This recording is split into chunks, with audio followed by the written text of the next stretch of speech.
the travel blues. And by that, I mean, even though we absolutely love being full-time travelers, even though being able to travel the world with our families, show our kids these exciting things, even though that's what we want to do, is what we love to do, it doesn't mean that it doesn't come with times of heartache. Hey there, and welcome to the Digital Nomad Family podcast. This is the place where families who have or want to have a nomadic lifestyle come together to talk about the highs and lows that this life brings. We celebrate the joys and support each other in the hard. So, if you are a digital nomad family or will be in the future, this is the place for you. We're glad you're here. Hey guys, Marissa here. I hope that you all are doing well. So far, if you don't know where I am right now, I'm in San Salvador. And if you haven't been to this city or the country of El Salvador, I would highly recommend it. We've been having a lot of fun getting to know the capital city, but also because of the fact that this country is so small, you can really experience a lot of it in a very short amount of time. So it's been fun. We are only like 8-ish weeks away from leaving, which is crazy because it just goes so fast. So as I'm sure you all know, you plan it out, right? And you think, oh my goodness, 3 months, 4 months, 5 months, it's going to feel like a long time, and then it never does. And so we went to church yesterday, and we're just talking to people. We only have, I think it works out like 7 or 8 more Sundays. And for us, like the amount of Sundays we have left, like to go to the church we found, is like a big way to track it. So loving this, loving this country, loving this city. So yeah. So I wanted to give a shout out. I got an email from someone this past week, and it was a mom just talking about how they have been full-time travelers for many, many years now. And she was listening to the beginning episodes, was starting at the beginning of the podcast. And she was just saying that the questions that we kind of highlighted and addressed back in those early episodes are still very relevant. And so even for someone that's been traveling many years, with her family, it was really nice to know that, hey, these are still relevant. And so even if you have been traveling for a while, so many people have been doing this longer than me. You will never hear me act like I am the expert at this. I need to learn from so many people. And I just really appreciate anytime I get an email or a message from you guys just saying, hey, I listened to this, I connected with it. I love that. So if you would be so kind to just send me an email and let me know what you have going on in your life. And I just really, really appreciate that kind of stuff. So it means a lot.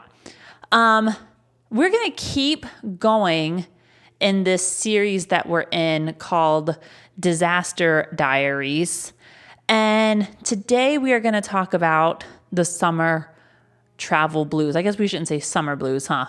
It's more the travel blues for us. And it is summertime, so that's why I said the summer blues. But no, the travel blues.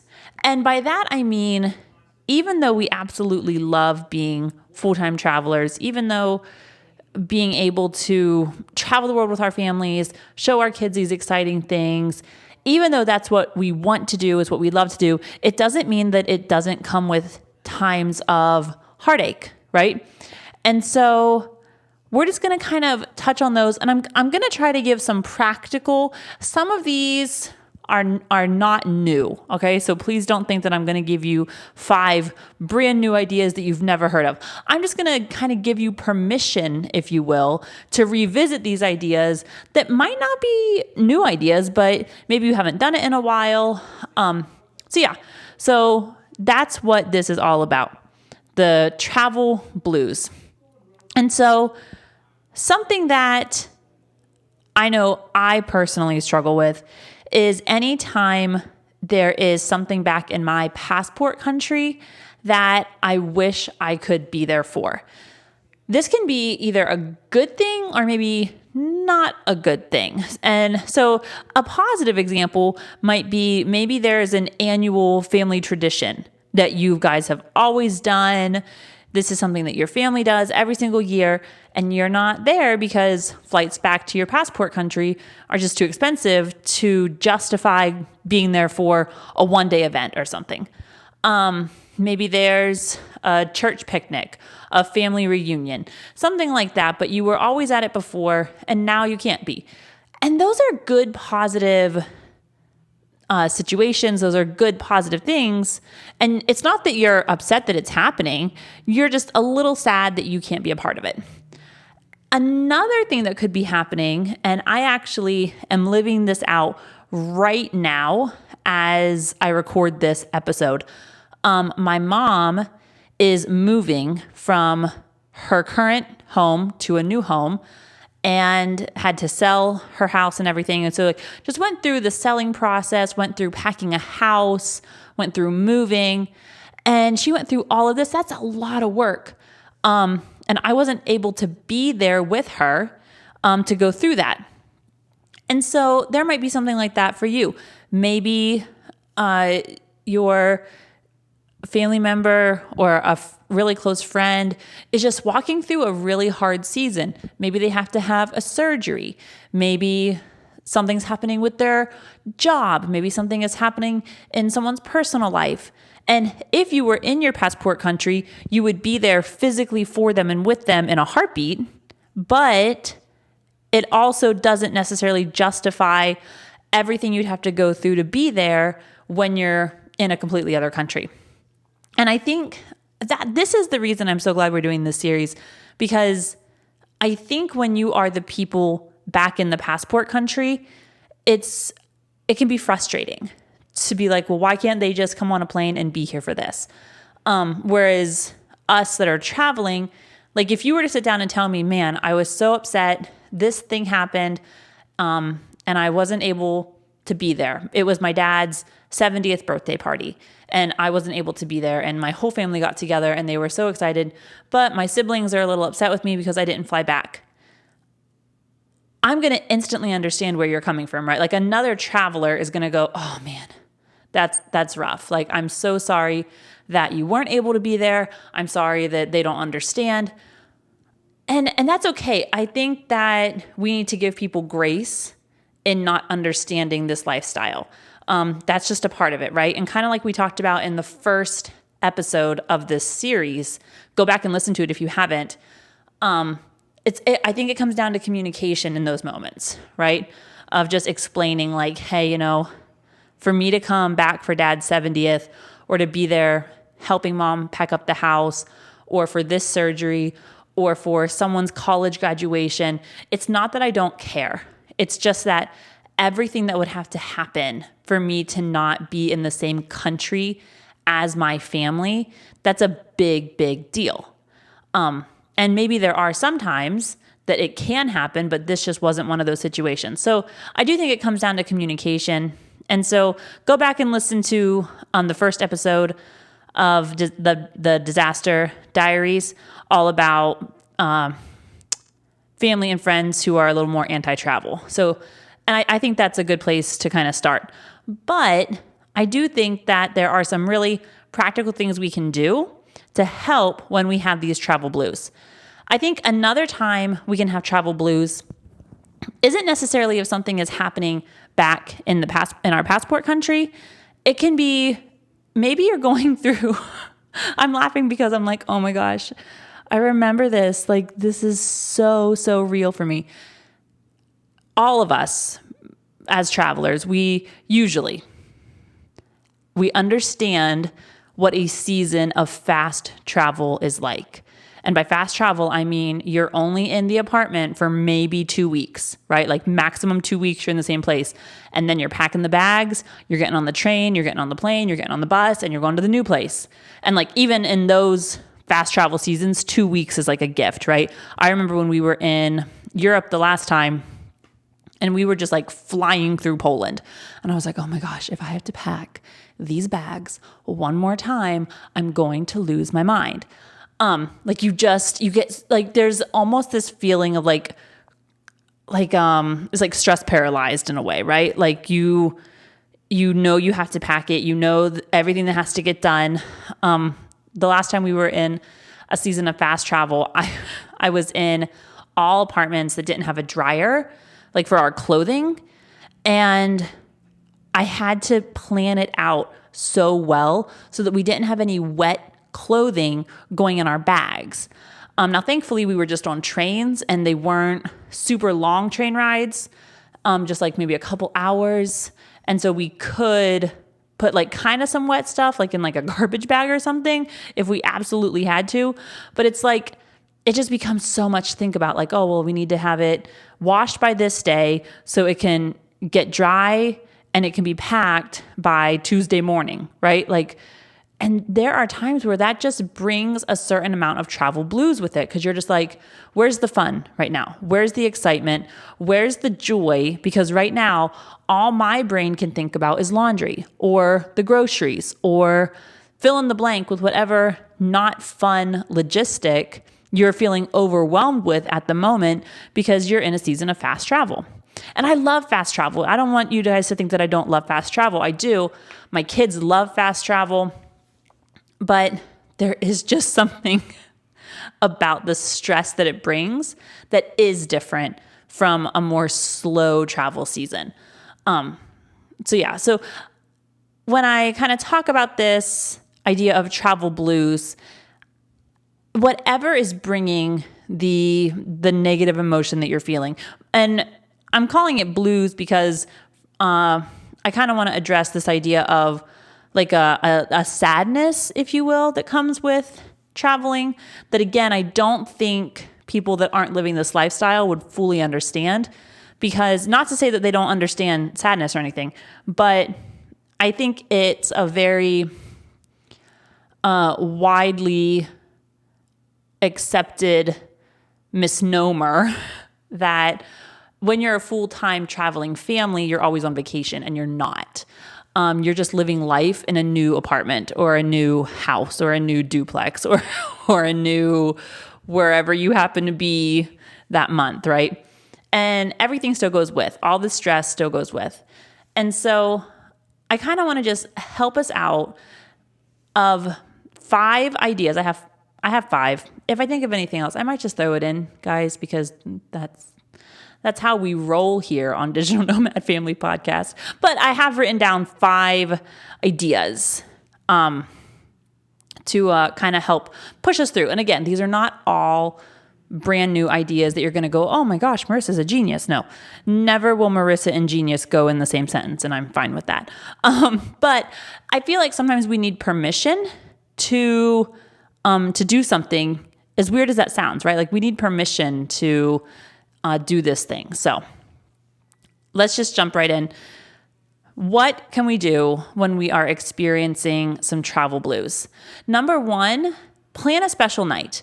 And this doesn't have to be a night out. It can be a night in. Pick a movie you haven't seen yet and buy it. Change your VPN and watch a movie that's located in another country that you've been wanting to see.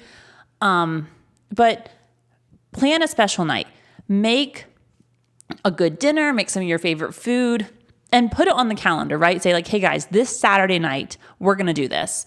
You don't have to spend lots of money for it, but make a special treat, grab some ice cream, whatever you want to do, but do something to give you something to look forward to. And if you need to buy food out, then buy the food out. I know personally for me, cooking dinner every single night, because that's what we do. Like we roll in that category of families where I cook dinner. And there are times where I'm like, oh my gosh, if I have to plan and cook one more dinner, I'm just going to sit down and cry. Like that's how I feel sometimes. Please let me know I'm not alone. Please, please, please. Are there any other people that just feel that way, right? Like the idea of getting food delivered to your house, that's life-giving. Like, oh my gosh, I don't have to cook it. I don't have to buy the ingredients for it. I don't have to even like really do a lot of cleanup afterwards. That is life-giving, but I still get to eat sitting on my couch watching a movie. Life-giving. So plan a special night. And don't just be like, oh, do you guys want to watch a movie tonight? No, like anticipate it, build it up, because there is something about that, putting something just a couple days ahead, like that delayed gratification. Actually use that to work in your favor when you are experiencing some travel blues, okay? Anytime you're feeling a little down, delayed gratification can actually help. And so just put it on the calendar. I'm not talking weeks ahead, just like even like, hey, in two nights, in 2 days, we're going to do this thing, and just have a special night. Okay. Number 2, we actually haven't done this one. We've done number 1. We haven't done this, but I love the idea of it. They're called PowerPoint nights or like Canva nights or whatever you want to call it, right? And I have watched people do these and they look incredible. And so the idea is you give a theme for the evening. I think it'd be really fun for like a digital nomad family. Like if you make your theme, what Eastern European country should we visit next? Or what Central American country are we going to go to next? Or what mode of transportation is the best one that exists in the world? Or like something very related to travel. And then you just set the theme like that. And then you put a date on the calendar, be like a Saturday afternoon or something, or a Sunday afternoon. I wouldn't like necessarily recommend doing it in the evening. You could, I guess, but I think for a family, more like an afternoon makes sense. But that's just what I think. That doesn't have to be a rule. But like set an afternoon and go, okay, everyone needs to make a presentation about what their opinion is. And you don't share your opinion before that day, right? Everyone just privately creates a presentation. And if you go into Canva, there are so many, like little kids can even do this. Like they can just like throw some pictures in. Little kids are so great with, like, I'm not talking like toddler. I'm talking young kid. Like I think even like an 8, 9, 10-year-old could totally do this. And then you just make your presentation and then everyone gives it on the afternoon that it's planned to. And you can have some like finger foods for it. You can get some like Cheetos or whatever. But just get like some snacky foods or anything like that. And just as people are giving their presentations, you can snack. You can have some like, I don't know, you make some pop, or not make pop, but get some pop. I call it pop. Side note here. I grew up in Ohio and we call it pop. So if you're like, what in the world is pop? It's soda. Or soda pop, or if you're from Georgia, Coke. And so I grew up calling it pop. So my kids call it pop. So if we're ever hanging out and I ask you if you want some pop, I mean like Coca-Cola or Pepsi or my personal favorite, Diet Dr. Pepper. So, get like some drinks, that kind of stuff, and just have a good time. And I think the reason I love this idea is it re-energizes your love for travel and for destinations. And even though we obviously love this lifestyle, sometimes even we need to be encouraged in it, right? Like, oh, you know what? Like, let's say you make your theme, what mode of transportation is the best? Well, you know that that's going to lead to stories of, remember that one time we were on the train? Remember that one time we were on that boat? Remember at that one airport? And you're just going to start telling stories, and it's going to be very, very a very positive experience. So I love that idea. I was thinking about doing this with my family about what South American country we should go to next. Again, can we just side step this theme for a second? Did you guys know that there is something called the CA4 Treaty or CA4 Alliance? And basically what it is it's a Central American visa. So think Schengen. If I'm saying that wrong, I'm sorry. I can never say that word right. But like, how in Europe, there's the Schengen area and it's like you get stamped in and then you're there in this whole Schengen area for 90 days, right? Then you need to leave Schengen for 90 and then you can come back in again. And it doesn't matter. They don't really care what country you're in, but of a combined total of 90 days, and then you're out of the area. Okay, I think everyone understands that if we're travelers. Central America has the same thing, and no one talks about this. So now I'm sitting here in San Salvador going, we're using up the entire 90 days. You get 90 days here. And it's between El Salvador, Honduras, Guatemala, and there's a fourth one. That's why it's called CA4. Honduras, Guatemala, El Salvador, and there's one more. Nicaragua. Those 4 countries. And so you get a combined total of 90 days in that area. And then you have to leave the zone.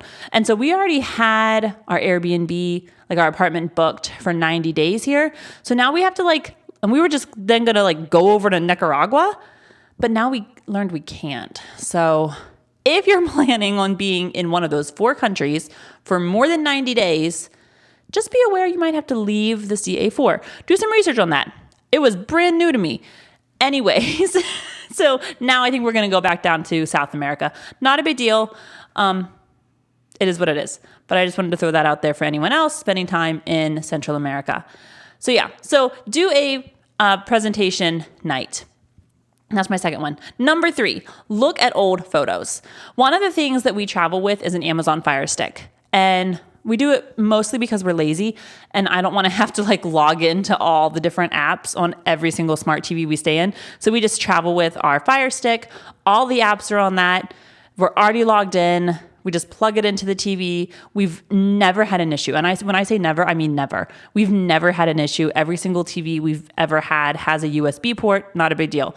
But something I love that's a huge perk is all of our photos are on Amazon Photos. So we pay for an Amazon Photo membership thing as well.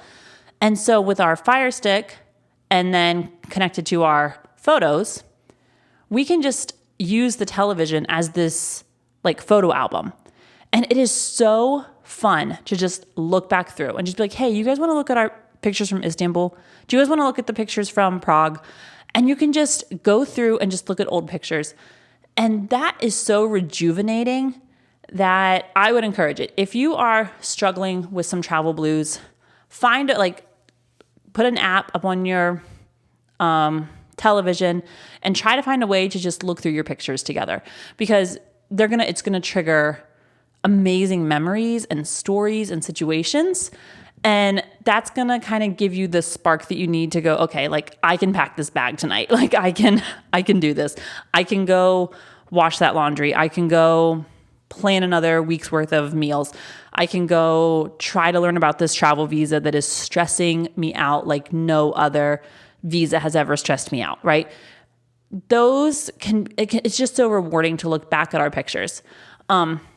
Again, you can even just pop some popcorn and just make it a thing, right? But I would suggest looking through your old pictures. That's number 3. You see how I'm saying that these are not super, who in the world has thought, oh my gosh, Marissa, you're right. We need to look at our pictures. No one is going to go, that's a genius idea. But I do think it's life-giving. Okay. Number 4, use Zoom or whatever video thing you use to meet with your people. If you are missing your girls back in your passport country, just ask and be like, hey guys, I really need you. And it would really fill my heart if we could do a Zoom conference one afternoon or something. And maybe for them it's evening and for you it's morning, depending on your time zone, but doesn't matter. Maybe your kids are really missing their cousins or their friends or someone like that, and just find a way. There is something about doing a live face-to-face, like FaceTime or something like that, but just do that and make it a priority, because let's say you're missing a very normal girls' weekend, right? And they've started planning the girls' weekend, and you were always involved in this girls' weekend. And you're like, oh man, there's no way I can get back to my passport country to then go on this girls' weekend. That is just not even in my realm right now. Well, what if you reach out to them and go, hey, while you're on the weekend, can we just budget an hour of time to do a Zoom call or to do a FaceTime or whatever? So then you can see everyone, and it's kind of like you're there, you're not there. We all know you're not there. But it can be a little just soul lifting if you do stuff like that. And I would just really suggest that for your kids, same thing. If they're missing someone, find a way so that they can actually be with them, like in a live way, not just texting, not just like we do Marco Polo a lot. And Marco Polo is nice, but it still doesn't feel like the real thing. Like even I, as a almost 35-year-old woman, I feel the difference from when I'm like doing a WhatsApp video call versus Marco Poloing. It feels different, like emotionally. And so kids are going to feel that too. So just encourage them to actually call their friends. And the great thing is, I know that international calls can be expensive. But if you're at home and you're on Wi-Fi, FaceTime's free. Like it doesn't cost you anything. It's just an app. WhatsApp, again, it's free. You're connected to the Wi-Fi. It's through the Wi-Fi, not a big deal. So definitely encourage that. I think seeing people face to face in a real live way, that matters. So again, not brand new. We've all lived through all the Zoom meetings, but let's take them back for good, people. And then number 5, I'm not necessarily going to give you every single thing with this suggestion. This is like a suggestion for suggestions.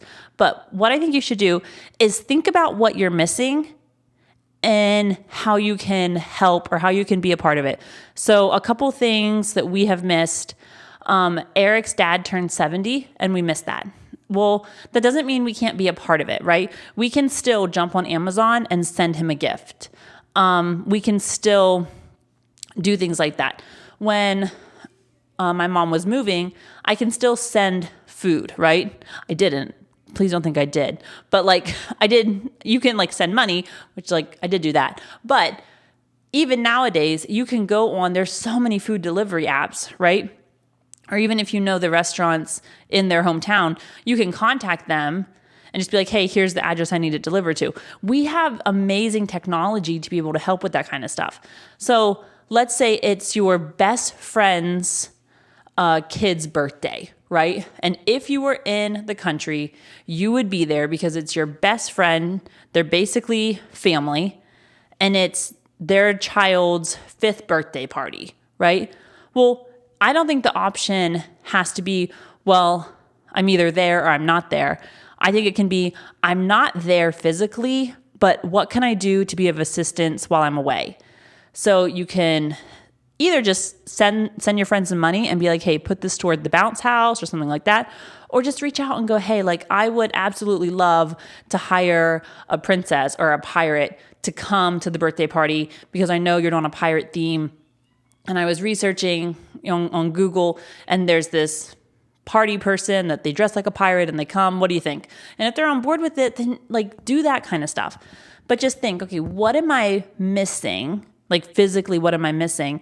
And then ask, how can I be of assistance from here? And don't just do it to make yourself feel better. Like ask the person, what can I actually do to be helpful? Would sending food be helpful? Would paying for something be helpful? Would making some phone calls? Like I have made phone calls for people in other countries because they were going through so much and they just needed some help dealing with all the logistics of things. And I was like, you know what? You just tell me who I need to call and I will do that for you. And we can do that kind of stuff. Does it make your phone bill go up a little bit? Yes, but it's still worth it because you're able to help your friend or your family member. So there's something that we say in our family a lot, and it's consider the third option. I love my husband so much, and I really do. But he always says that, consider the third option. And it's this idea that we have that there's never only 2 options. The only thing we tell our kids is we're like, there's one way to get to heaven. I do believe that. But other than that, there are a plethora usually of options. And so if you think it's one or the other, you're probably missing a lot of other things that it could be. So consider the third option. Again, I don't think it's, well, I'm not there or I am there. It's, I'm not there, but how can I be of help? And do I think that's going to take away your travel blues? No. But there is this weird thing, especially women, men maybe a little bit, but especially women, we feel guilty. Like we're not there to help with the birthday party of our best friend's child. We're not there to help with the move. We're not there to help with our father-in-law's 70th birthday. We're not there to help with whatever it is, fill in the blank. And so being able to help with things from a distance, that is going to take that guilt away, and then you're going to be able to move past it, right? In a much better way. So just ask them, what can I do to help? And then be willing to do it. If it's making phone calls, if it's making some, like setting some meetings, whatever it is, right? We can do that from whatever country we're in. I think this is the beauty of being full-time travelers in 2023, because technology has just come so far that like there have been things that I have researched for family and friends from Peru, from Europe, right? Like I've been able to do these things because the internet's the internet. And I love that. So those are my 5 suggestions for when you are facing some travel blues. I hope that this has helped you in some way, even if it gives you that encouragement that you're not alone when you're facing those travel blues, because you're not. We all experience them. And I think that that's why I put it in the disaster diaries, because it's not something we often talk about, right? Now, I wouldn't consider this a worst case situation, so maybe that is a little dramatic for this this topic. But I don't think we talk often enough about some of the negatives, and I do think that travel blues is a negative of traveling. And so I hope that this has been helpful to you. If it is, I would absolutely love for you to just shoot me an email. It's in the show notes, how you can contact me.